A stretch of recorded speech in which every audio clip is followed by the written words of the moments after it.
has an extreme example of that, and he's going to talk about his experience of lecture capture on a snow day, since we had a few snow days over the Thanksgiving break. The snow day was, of course, the Monday before Thanksgiving. It was the day when it wasn't snowing that bad, and I went out to my bus stop because I don't like driving in the snow, even if it's a couple flakes. And the bus never came, and then I walked back home, and I said to myself, well, I'd like to do a lecture for my students, and I'm all set up to lecture capture at work, you know, but my laptop was at work, my microphone was at work, so I usually lecture capture with my laptop, and with this little wireless microphone, you know, you sort of plug this in and hang this up, and you can walk all around, and your students can, you know, you can not be tied down to your laptop, and it will capture your lecture for you. But I didn't have any of that equipment, and so my first thought was, oh, maybe I can walk down to Radio Shack and buy a microphone. Maybe I can use my desktop to do this. And so the good news about this is that this can be set up in about 10 minutes on equipment at home that didn't even have it before. And I think that's what ultimately successfully worked. The big question was the microphone, and so we actually had this for my son's language learning for a computer program. It's just one of those little telemarketer headsets, but it's got a USB connection, so it plugs into the computer. And I think as long as the computer can recognize the audio input, that Camtasia can capture it. And so this is step one, getting some kind of a USB microphone. I did not have to walk to Radio Shack thanks to my son's language learning. And then the other thing was I just needed the link to download the Camtasia software onto my desktop. And so I actually had a previous lecture done by David Wicks that had that, so I was able to download it really fast. And the only other thing is I needed the file that I was going to present from. Because of all the file sharing that we have going on, I was able to connect to that as well. So the good news is I didn't know I was going to be doing this. I was able to get the lecture actually recorded and posted by 11 a.m. And the only weird thing is talking to a screen rather than talking to your students. And also feeling like you're a telemarketer with that little microphone in front of you. Once you get past that awkwardness, it actually worked really well. And so I broke up the lecture into several components. I don't like to do one big 90-minute lecture file. It also causes computer problems, it seems. So I like to break it up by topic. I also like to title each of them by the topic that it is, like give it a sentence title, something like that. And then it can actually go on iTunes U, and I see that a lot of the content that gets put up there just has the title of like Lecture 2 or something like that, you know. If you give yourself a title, you actually not only will communicate to your students better, but you'll actually communicate to students in general better.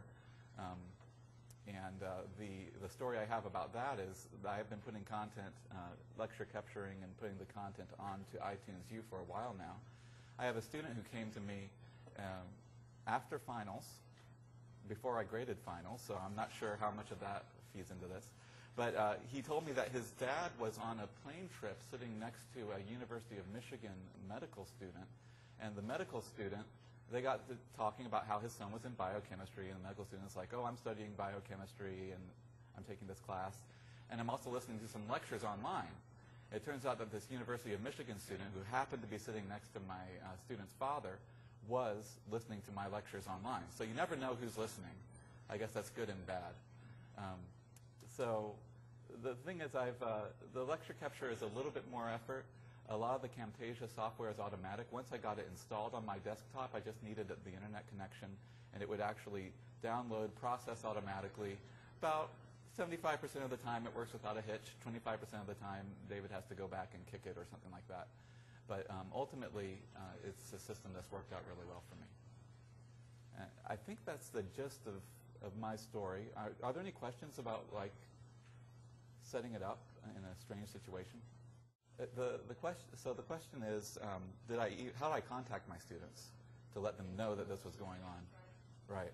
Well, I used the Blackboard send to email function immediately to let them know, don't trouble to come in, don't like hike through the snow both ways.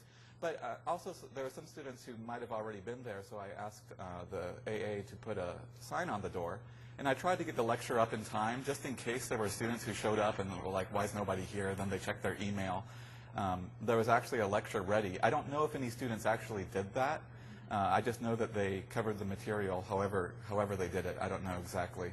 But they could have actually projected it in lecture and had the weird experience of my disembodied voice speaking to them in lecture.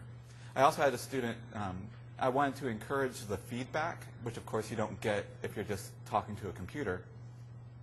I had one student who emailed me 2 really good detailed questions. I'd like to think about how to get better feedback than one student asking 2 questions, but I figure at least it's a start, and that student, I deliberately made a big deal out of those questions so that it was clear that that kind of feedback was encouraged. But that had to happen later, yeah. The question is whether I had any complaints that somebody didn't have access to the internet or computer, and actually no. The good news is this was right before Thanksgiving break. There were tons of snow days afterwards, and I think the students are connected enough that they see that that's not really an excuse, that it tends to work. Now, if I had something assigned like for the next day or something like that, it might have been more of a problem. In this case, I didn't have any problems. Yes, I posted it on iTunes and on Blackboard. Actually, the way that I have it set up for my lecture capture automatically is that it makes, I think, 4 different versions of it. It makes a Flash version, so I can have a web link to that. It makes an MP3 version, which is just audio, an MP4 version, which is audio and video, so it has the PowerPoint on there. And I think there might be a 4th version that I don't even think about. But the thing is, there's at least 3 versions, and the link to the web version comes up automatically. So I was able to just copy that link into Blackboard, and that's the way it was able to be done by 11 o'clock. The one thing is, I have some kind of weird technical problem that sometimes causes an audio lag. It only ever happens for the very first recording. For that reason, that sometimes I make the first recording shorter, so if there's something wrong with it, it will matter less. Yeah, so as for the some of the equipment that I can speak to, and you can speak to some of this later, is there was a technology grant that provided, I forget how many of these wireless mics, but they are sort of available for checkout for the quarter from Derek Wood and myself. Derek coordinates the checking out. So there are a couple of them. I think there's even a couple of them still available for the wireless mic side of things. Really, that's all the equipment that you need as long as you have a computer with a USB port and an internet connection. That's the software was even able to run on my old Boeing computer, the Boeing Lottery. Those are antediluvian computers, but it was actually able to almost work even on that. So the power of the computer is not really that much of a factor. All right, thank you.